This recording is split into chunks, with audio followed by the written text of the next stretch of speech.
Austria, जो कि एक यूरोपियन कंट्री है, उसने 2017 में पूरा चेहरा ढकने पर रोक लगाई थी और 2019 में स्कूल्स में हिजाब बैन किए हुए हैं। बुल्गारिया ने 2016 में ये बैन लगाया था। डेनमार्क ने 2018 में पूरा चेहरा ढकने पर रोक लगाई थी। फ्रांस ने तो 2004 से स्कूल्स में धर्म को परिभाषित करने वाले कपड़ों पर रोक लगा दी थी और 2010 में पब्लिक प्लेसेस पर पूरा चेहरा ढकने पर रोक है। कोसोवो 2009 में ये बैन लेकर आया था।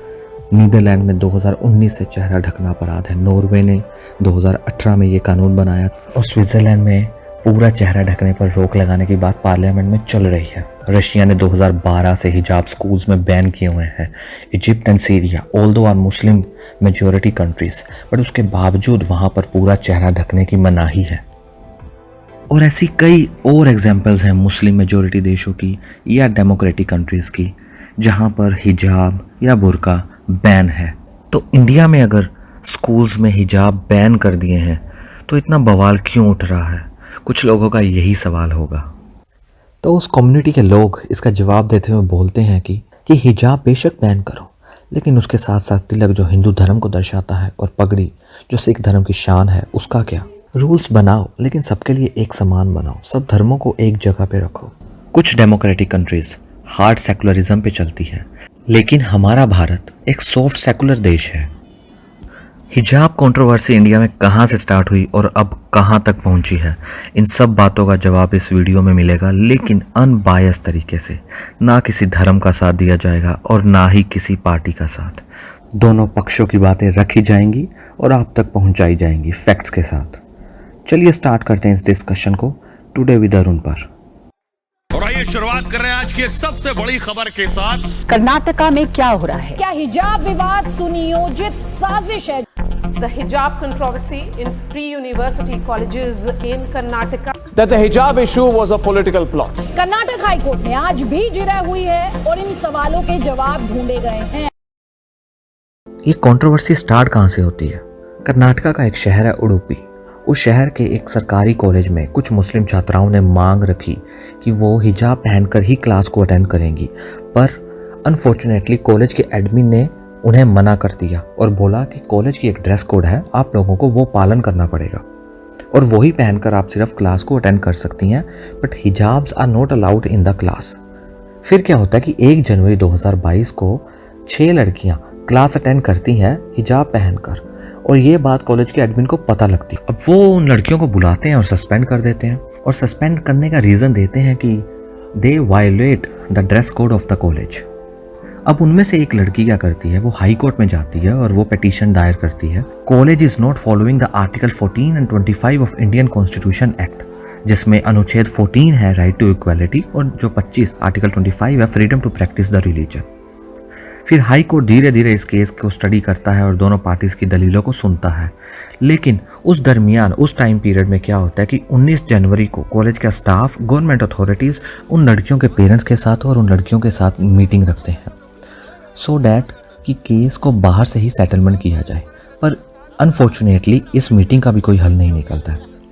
इस दरमियान सरकार और कॉलेज की अथॉरिटीज़ कोशिश करती हैं कि वो लड़कियां जो हिजाब पहनकर ही क्लास को अटेंड करना चाहती हैं उनको ऑनलाइन क्लासेस दे दी जाए, पर कोई सहमति नहीं हो पाती और वो इस बात को भी नहीं मानती हैं बाय सेइंग दैट कि ये हमारा हक है और हम क्यों ऑनलाइन क्लासेस पढ़ें, हम ऑफलाइन क्लासेस ही अटेंड करेंगे और वो भी हिजाब पहनकर। अब तब तक हम देखते हैं कि बाकी सब कॉलेजेस में भी सेम इश्यूज शुरू हो चुके होते हैं और उसके जवाब में हिंदू धर्म के लड़के और लड़कियां भगवा यानी कि सैफरन कलर का शॉल, मफलर और दुपट्टा पहनकर कॉलेजेस में आना शुरू हो जाते हैं। अब यहाँ गौर करने वाली बात यह है कि इन बच्चों को ऐसा करने की क्या ज़रूरत पड़ी थी? जब एक लड़ाई एक कम्युनिटी और सरकार के बीच में चल रही है तो आप लोगों को इसमें कूदने को किसने कहा? बट अनफॉर्चुनेटली इस नफरत की चिंगारी ने कर्नाटका के सभी स्कूल और कॉलेजेस में आग का रूप ले लिया था और ये आग इतनी बढ़ गई थी कि सरकार को 3 दिन के लिए स्कूल्स और कॉलेजेस बंद करने पड़े और कुछ डिस्ट्रिक्ट्स में धारा 144 लगानी पड़ी।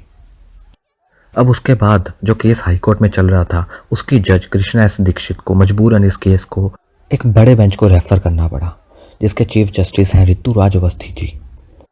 तो कृष्णा एस दीक्षित जी के अकॉर्डिंग इस केस को स्पेशल अटेंशन चाहिए, जो कि वाजिब भी है, इसलिए ही उन्होंने इस केस को आगे रेफर किया। अब चीफ जस्टिस ऋतुराज अवस्थी उन्होंने 10 तारीख को एक इंटरिम ऑर्डर निकाला जहां पर लिखा था कि जब तक इस केस का कोई फैसला नहीं आ जाता तब तक सभी स्कूल और कॉलेजेस में ना तो हिजाब अलाउड है, ना सैफरन दुपट्टा, ना मफरल अलाउड है और ना ही किसी धर्म का झंडा। और आज जब आप ये वीडियो देख रहे हैं, ये केस ऐसे ही हाई कोर्ट में चल रहा है और दोनों पक्ष अपनी अपनी दलीलें जज के सामने, बेंच के सामने रख रहे हैं। अब ठंडे दिमाग से अगर सोचा जाए तो कोर्ट की जजमेंट तक, मतलब जब तक कोर्ट का फैसला नहीं आ जाता तब तक हिजाब और सैफरन कलर के कपड़े कॉलेजेस या स्कूल्स में अलाउड नहीं है। तिलक अलाउड नहीं है, कड़ा अलाउड नहीं है कर्नाटका के स्कूल और कॉलेजेस में। पर जो एक्सट्रीमिस्ट हैं उनको सिर्फ अपने अपने धर्म की ही चीज़ें दिखेंगी, जो कि हमारी चीप सोच को दर्शाता है और ये गलत एंगल भी है देखने का।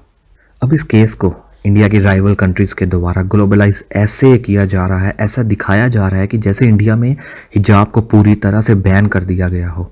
इंटरनेशनल फोरम्स जैसे कि OIC, उसके द्वारा इसको उछाला जा रहा है, जिसका जवाब भारत ने बहुत ही अच्छे तरीके से दिया है। पर अगर देखा जाए तो क्या सच में इन लोगों को मुस्लिम कम्युनिटी की परवाह है या सिर्फ इंडिया की इमेज इन्होंने खराब करनी है? अगर इनको मुस्लिम कम्युनिटी की परवाह होती तो ये चाइना के अगेंस्ट भी बोलते, लेकिन नहीं बोल सकते क्योंकि चाइना से पैसा मिलता है और इंडिया से नहीं। अब जो लोग इंडिया में रहकर ये बोल रहे हैं कि कोर्ट की तरफ से जो इंटरिम ऑर्डर है वो गलत है और कोर्ट आर्टिकल 25 का उल्लंघन कर रहा है, तो मैं उन लोगों को बता दूं कि जब कोरोना के समय सरकार ने सारे रिलीजियस प्लेसेस, मंदिर, मस्जिद, गुरुद्वारे, चर्चेज सब कुछ बंद कर दिया था, तब आप लोगों का फ्रीडम टू प्रैक्टिस रिलीजन कहाँ था? तब आप लोगों ने सरकार के अगेंस्ट केस क्यों नहीं किया? इसका जवाब मैं आप लोगों को देता हूँ। आर्टिकल 25 जो लोगों को हक देता है freedom to practice their religion, जितना हक लोगों के पास है उतना ही हक सरकार के पास भी है to maintain public order in the state. मतलब शांति बनाए रखने के लिए सरकार उस स्टेट में कुछ भी कर सकती है अकॉर्डिंग टू आर्टिकल 25। चलो ये तो बात हुई केस की, हिजाब कंट्रोवर्सी के बारे में। अब कुछ सवाल आपके लिए, आप लोगों के लिए। क्या आपको नहीं लगता कि ये डिस्कशन का टॉपिक ही नहीं होना चाहिए? आज हमारा यूथ इस बात पर लड़ रहा है कि हमें क्या पहनना चाहिए, मैं क्या स्कूल पहन कर जाऊँगा या मैं जाऊँगी, जबकि बहस इस बात पे होनी चाहिए कि हम यानी कि भारत कब विश्व गुरु बनेगा या हम कब चाइना और USA को पीछे छोड़ेंगे सुपर पावर की रेस में।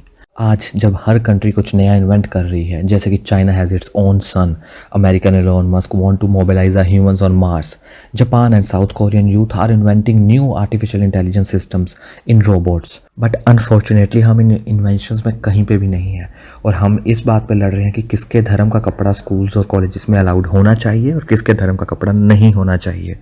देखिए, मेरे हिसाब से एक्सट्रीमिज़म यानी कि कट्टरवाद किसी भी तरह का हो वो गलत है, चाहे वो मुस्लिम धर्म के लिए हो या हिंदू धर्म के लिए, चाहे वो सिख धर्म के लिए हो या क्रिश्चियंस के लिए।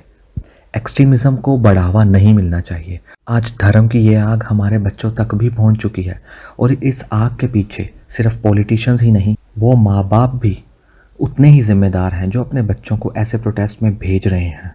आई डोंट अंडरस्टैंड, ऐसा करके एट लास्ट हासिल क्या होगा आप लोगों को? थोड़ा सोचो, हासिल क्या होगा आप लोगों को? थोड़ा दिमाग पे जोर दो, मैं बताता हूँ। नफरत, लड़ाई, झगड़ा, दंगे, फसाद, धारा 144, इमरजेंसी, भारत बंद, गरीबी और फ्रस्ट्रेशन के अलावा आपके हाथ में कुछ नहीं आने वाला। शायद इससे ज़्यादा होगा जो कि मैंने एक्सप्लेन नहीं किया अभी, पर जिसको हासिल होगा वो है हमारी पॉलिटिकल पार्टीज़, वो है इन धर्मों के रक्षक जो धर्म गुरु बने हुए हैं। और तीसरा जिसको सबसे ज़्यादा इससे बेनिफिट होगा वो है हमारी कंट्री की राइवल कंट्रीज़, उनकी पॉलिटिकल पार्टीज़ जो अपने लोगों के बीच में नफ़रत भर के वोट्स पाएंगे। ये वीडियो किसी को सर्टिफिकेट देने के लिए नहीं है, ये वीडियो सिर्फ आप लोगों के लिए है, सो डैट आप लोग जागरूक हो। मे बी एट लास्ट ये पॉलिटिकल पार्टीज़ या सब धर्मों के गुरु अपने मिशंस में पास हो जाएंगे, पर उसका नतीजा ये होगा कि हमारा देश फेल हो जाएगा, हमारा भारत फेल हो जाएगा। आप सब लोगों को ये सोचना चाहिए कि is it really worth it, and if yes then at what price. इसकी जिम्मेदारी उठानी पड़ेगी कि इस धर्म की आग को कहाँ रोकना है, कहाँ पर फुल स्टॉप लगानी है। अगर किसी ने जिम्मेदारी नहीं उठाई तो कब ये आग किसके घर को जला देगी शायद हमें भी पता नहीं चलेगा।